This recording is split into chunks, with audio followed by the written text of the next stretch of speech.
Sekarang ini, hanya Spurs yang tak terkalahkan di Premier League. Mereka sudah menempati posisi pertama di atas Manchester City, Arsenal, dan Liverpool. Kita lagi nggak ngomongin tim-tim sembarangan seperti City, Arsenal, dan Liverpool. City yang baru aja memenangi treble. Arsenal di bawah Arteta. Liverpool bersama Jurgen Klopp dan juga didukung oleh Mohamed Salah. Dan mungkin kalau kita lagi mendiskusikan empat besar, kita ngomongin Spurs itu agak sedikit aneh. Seperti seharusnya kita nggak ngomongin Spurs sama sekali untuk perbincangan seperti ini.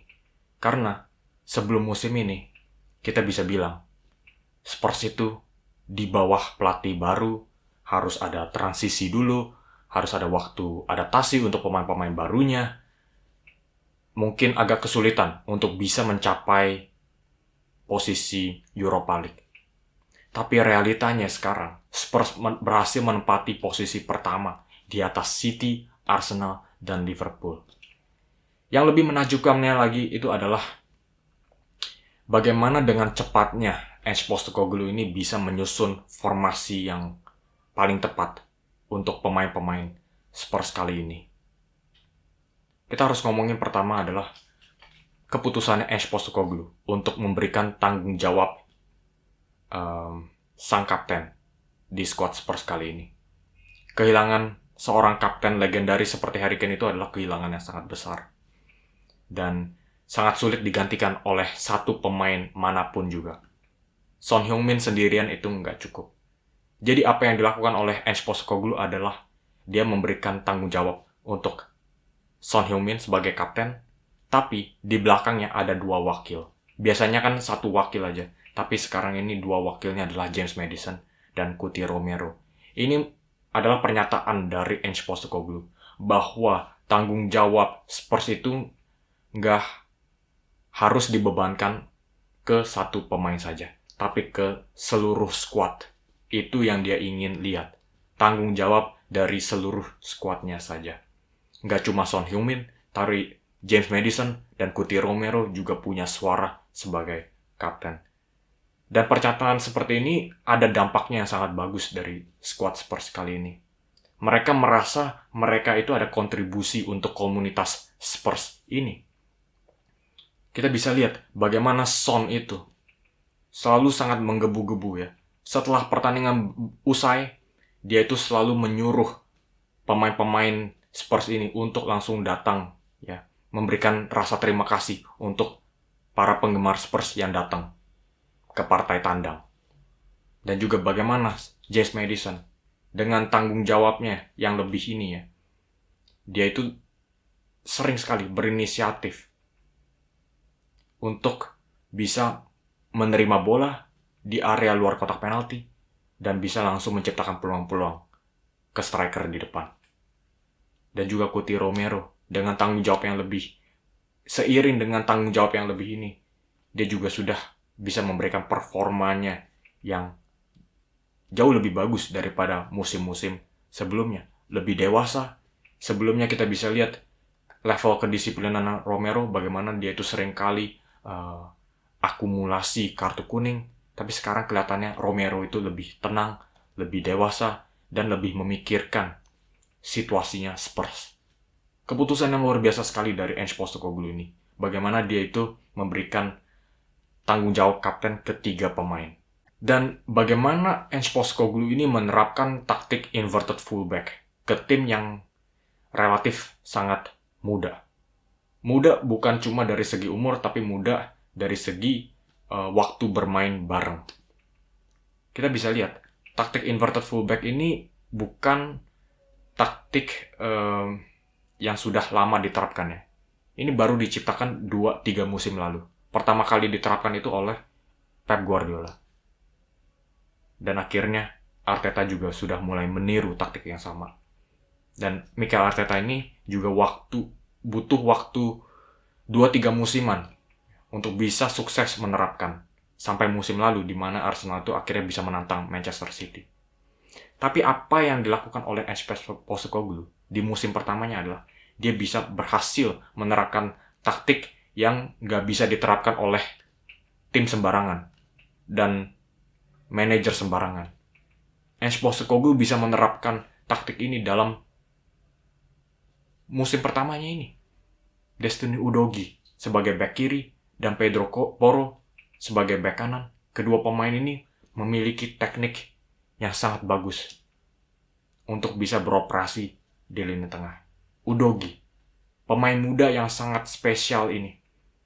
Nggak cuma dewasa dalam penguasaan bola, pengolahan bola, tapi dia juga sangat dewasa ketika Spurs kehilangan bola. Bagaimana dia itu sangat disiplin dalam segi posisi dan juga dalam segi menghadang penyerang-penyerang sayap. Pedro Porro juga, bagaimana dia bisa memainkan peran inverted fullback ini, bisa bermain di lini tengah. Kalian pernah lihat golnya Son Heung-min melawan Burnley? Yang memberikan dia assist adalah Pedro Porro dari lini tengah. Kalau kalian lihat replaynya itu, kalian bisa lihat, itu bukan umpan seorang back kanan. Itu adalah umpan seorang playmaker. Dan itulah yang diberikan oleh Pedro Porro. Dia memiliki teknik yang sangat bagus untuk bisa beroperasi di area seperti ini. Dan salah satu kemajuan paling pesat yang dilakukan oleh Pedro Porro adalah musim lalu kita itu bisa mendengar ya kritikan-kritikan dari para penggemar Spurs, yaitu Pedro Porro itu betul sangat bagus dalam soal melakukan penyerangan, tapi dia itu seringkali nggak disiplin dalam melihat pergerakan penyerang sayap. Dan yang membuat Pedro Porro ini adalah salah satu pemainnya yang mengalami kemajuan paling besar musim ini, yaitu dia itu sudah mengoreksi kelemahannya dia dalam soal positioning, dalam segi defensif. Dan apa yang kita lihat di musim ini, kita bisa melihat pemain yang lebih all-rounder. Kita juga harus mengacungi jempol untuk keputusannya Ange Postecoglou agar bisa menaruh Son Heung-min sebagai striker utama di depan, menggantikan Harry Kane. Di awal musim kita lihat Richarlison berada di posisi striker tersebut, dan Ange Postecoglou dengan cepat merasa Richarlison nggak bisa menggantikan Kane sama sekali di posisi nomor 9. Dan dia langsung cepat menggantikan situasi tersebut dan langsung menaruh Son Heung-min sebagai striker di depan. Jadi apa yang terjadi? Harry Kane, pastinya kita harus merasa iba untuk situasinya Harry Kane ya, di mana dia itu setelah pindah dari Spurs, situasinya itu langsung berubah 360 derajat. Spurs berada di posisi 1, dan Bayern yang seharusnya menempati posisi pertama sekarang berada di posisi ketiga. Gue sangat iba dengan Harry Kane saat ini, apa yang dia rasakan ketika melihat situasi Spurs kali ini. Tapi di musim-musim sebelumnya, ketika ada Harry Kane dan Son Heung-min, prioritas utama untuk pemain-pemain sayap Spurs ketika mereka menerima bola adalah bagaimana bisa menyampaikan bola ke kakinya atau kepalanya Harry Kane. Itu tugas utamanya pemain-pemain sayap Spurs. Prioritas keduanya adalah Son Heung-min di belakang Harry Kane. Kalau bolanya meleset Harry Kane, Spurs itu berharap Son Heung-min yang akan menerima bola. Ketika dia sudah mendapatkan ruang, barulah umpan disalurkan ke Son Heung-min. Tapi prioritas utamanya tetap Harry Kane. Dan ini pasti ada dampaknya dengan Son Heung-min ya.